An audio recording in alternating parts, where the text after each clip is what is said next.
America is a nation with a sense of history. A nation that honors veterans of our past wars. Today, as our way of life continues with few sacrifices or interruptions, let's remember that right now, in Iraq and Afghanistan, our servicemen and women face death every day. There was a spark. Next thing I knew, I was on fire. My Humvee was engulfed in flames. As I reached in, it blew up in my face.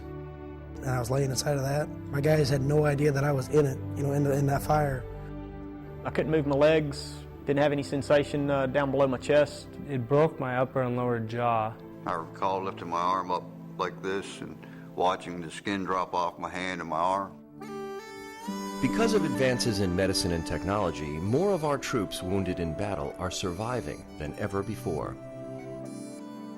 These survivors are returning home with severe disabling injuries, more so than in any previous war. Safe from the bullets and bombs, America's heroes and their families face an uncertain future. This is their story. How was people going to look at me? And that was basically the toughest thing I had to deal with. He couldn't lift a glass of water or pour his own water. And there were so many tubes and everything, it was difficult for him to do a lot of little tasks. My wife gave up her job, packed up our house, and she came down here and had to leave our kids there with her mother.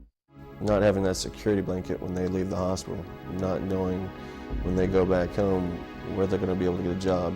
You're pretty much guaranteed by law a job back with your former employer. Well, I don't have a former employer. I was my own employer, so that's cut into my pay by not being able to produce like I used to could produce.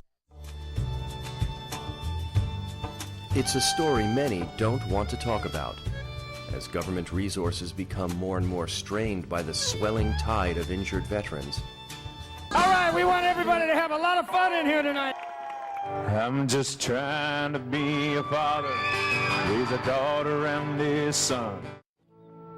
For injured soldiers, returning to civilian life can seem like a series of insurmountable obstacles as they struggle to find the right medical care, manage on a reduced budget, adapt their homes to accommodate disabilities, and seek employment. The burden also falls on spouses, forced to become full-time caregivers. My wife and I have both learned that there's opportunities for not only jobs, but other services that can help you to get to that job or career field, whether it be starting a business, maybe learning how to run a business properly, schooling that's available.